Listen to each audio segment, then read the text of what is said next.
नमस्कृत्य नरं चैव नरोत्तमं देवीं सरस्वतीं व्यासं ततो जयमुदीरयेत्। ओम नमो भगवते वासुदेवाय। ओम नमः पितामहाय। ओम नमः प्रजापतिभ्यः। ओम नमः कृष्णद्वैपायनाय। ओम नमः सर्वविघ्नविनायकेभ्यः।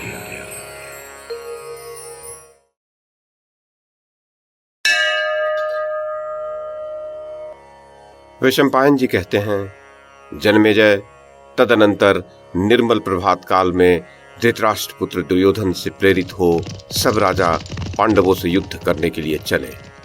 चलने के पहले उन सब ने स्नान करके शुद्ध हो श्वेत वस्त्र धारण किए, पुष्पों की मालाएं पहनी, ब्राह्मणों से स्वस्ति वाचन कराया, अग्नि में आहुतियां दी, फिर ध्वजा फहराते हुए हाथों में अस्त्र शस्त्र लेकर रणभूमि की ओर प्रस्थित हुए। वे सभी वेदवेत्ता, शूरवीर तथा उत्तम विधि से व्रत का पालन करने वाले थे। सभी कवचधारी तथा युद्ध के चिन्हों से सुशोभित थे। वे महाबली वीर युद्ध में पराक्रम दिखाकर उत्तम लोकों पर विजय पाना चाहते थे। उन सब का चित्त एकाग्र था और वे सभी एक दूसरे पर विश्वास करते थे। अवंती देश के राजकुमार विंद और अनुविंद बाल्हिक देशीय सैनिकों के साथ केके राजकुमार, अवंती देश के राजकुमार विंद और अनुविंद बाल्हिक देशीय सैनिकों के साथ केके राजकुमार, ये सब द्रोणाचार्य को आगे करके चले। अश्वत्थामा, भीष्म, सिंधुराज जयद्रथ, दक्षिणात्य नरेश, पाश्चात्य भूपाल और पर्वतीय भूपाल, गांधार राज शकुनी तथा पूर्व और उत्तर दिशा के नरेश, शक, किरात, यवन, शिबी और वसाती भूपालगण, ये सभी महारथी लोग अपनी अपनी सेनाओं के साथ भीष्म को सब ओर से घेर कर दूसरे सैन्य दल के रूप में सुसज्जित होकर निकले। सेना सहित कृतवर्मा, महारथी त्रिगर्त, भाइयों से घिरा हुआ महाराज दुर्योधन, भूरिश्रवा, शल, शल्य तथा कौशलराज बृहद्रथ, ये दुर्योधन को आगे करके उसके पीछे पीछे तृतीय सैनिक दल में चले। धृतराष्ट्र के वे महाबली पुत्र रण क्षेत्र में जाकर कवच आदि से सुसज्जित हो कुरुक्षेत्र के पश्चिम भाग में यथोचित रूप से खड़े हुए। भारत दुर्योधन ने पहले से ही ऐसा निवास स्थान बनवा रखा था जो दूसरे हस्तिनापुर की भांति सजा हुआ था। राजेंद्र, नगर में निवास करने वाले चतुर मनुष्य भी उस शिविर तथा हस्तिनापुर नामक नगर में क्या अंतर है ये समझ नहीं पाते थे। अन्य राजाओं के लिए भी कुरुवंशी भूपाल ने वैसे ही सैकड़ों तथा सहस्रों दुर्ग बनवाए थे। सम्रांगण के लिए 5 योजन का घेरा छोड़कर सैनिकों को ठहरने के लिए 100 की संख्या में कितनी ही श्रेणीबद्ध छावनियां डाली गई थीं। उन्हीं बहुमूल्य आवश्यक सामग्रियों से संपन्न सहस्रों छावनियों में भूपाल अपने बल और उत्साह के अनुरूप युद्ध के लिए उद्यत होकर रहते थे। राजा दुर्योधन सवारियों और सैनिकों सहित उन महामना नरेशों को परम उत्तम भक्ष्य भोज्य पदार्थ देता था। गजों, अश्वों, पैदल मनुष्यों, शिल्प जीवियों, अन्य अनुगामियों तथा सूत, मागध और बंदीजनों को भी राजा की ओर से भोजन प्राप्त होता था। वहां जो वणिक, गणिकाएं, गुप्तचर तथा दर्शक मनुष्य आते थे, उन सब की कुरुराज दुर्योधन विधि पूर्वक देखभाल करता था।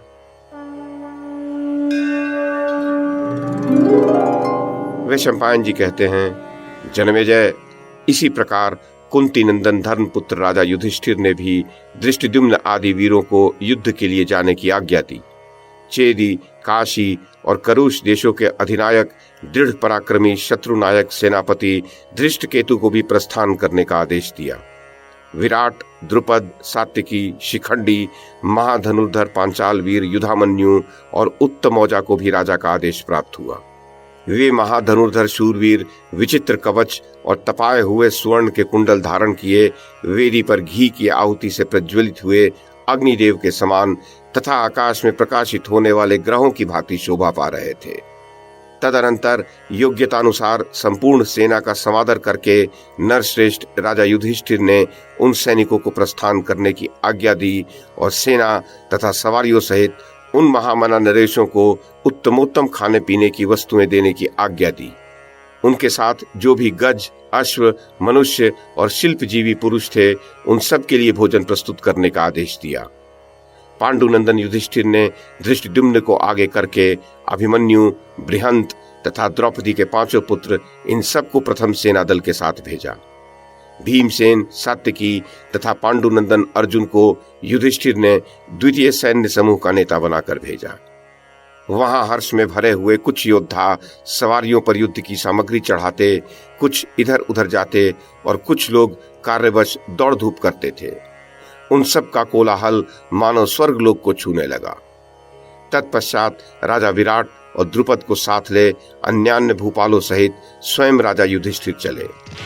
भयंकर धनुर्धरों से भरी हुई और दृष्टद्युम्न के द्वारा सुरक्षित हो कहीं ठहरती और कहीं आगे बढ़ती हुई वह पांडव सेना कहीं निश्चल और कहीं प्रवाहशील जल से भरी गंगा के समान दिखाई देती थी।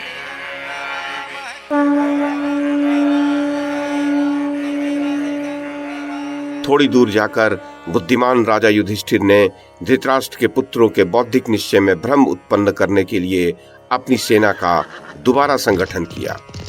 पांडुपुत्र युधिष्ठिर ने द्रौपदी के महाधनुधर पुत्र अभिमन्यु, नकुल, सहदेव, समस्त प्रभद्रक वीर, 10 सहस्र घुड़सवार, 10 सहस्र अश्वारोही, 2 सहस्र गज सवार, 10 सहस्र पैदल तथा 500 रथी, इनके प्रथम दुर्धर्ष दल को भीमसेन की अध्यक्षता में दे दिया।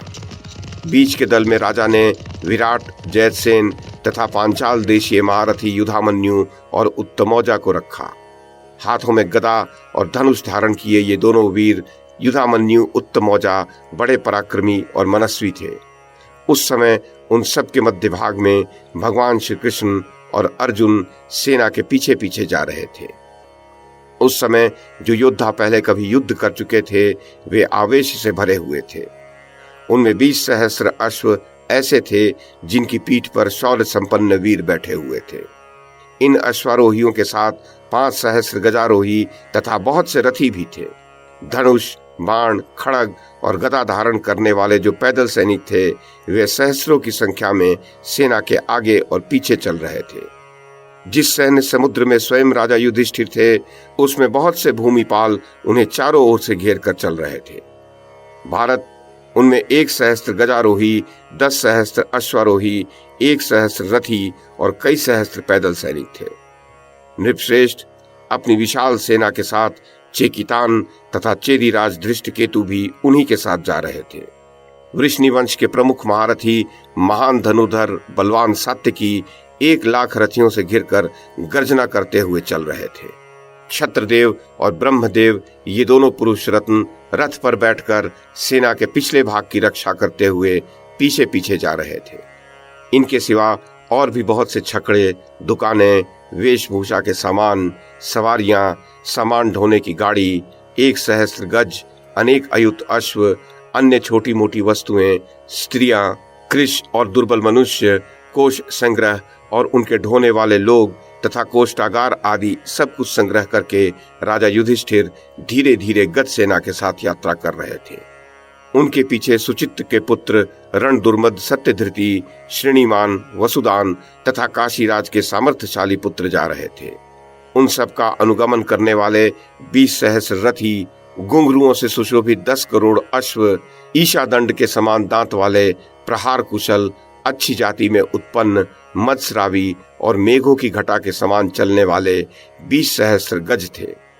भारत उनके सिवा युद्ध में महात्मा युधिष्ठिर के पास निजी तौर पर 70 सहस्त्र गज और थे जो जल बरसाने वाले मेघों की भांति अपने गंड स्थल से मद की धारा बहाते थे।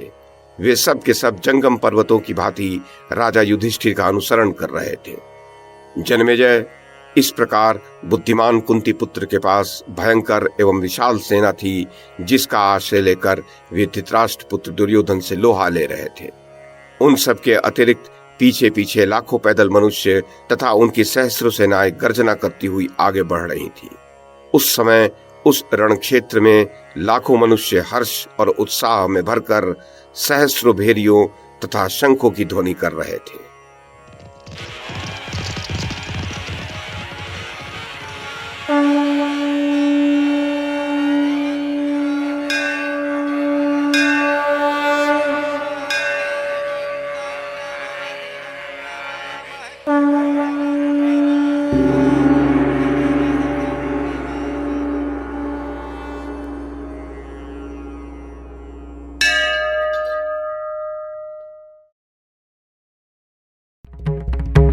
YouTube के माध्यम से महाभारत की कथा को एक श्रृंखला के रूप में प्रस्तुत करने का हमारा ये प्रयास यदि आपको सराहनीय लगा हो तो कृपया इस कड़ी को लाइक और शेयर करें, चैनल को सब्सक्राइब करें और बेल आइकन को दबाएं। साथ में अन्य लोगों को भी देखने के लिए प्रेरित करें। धन्यवाद और नमस्कार।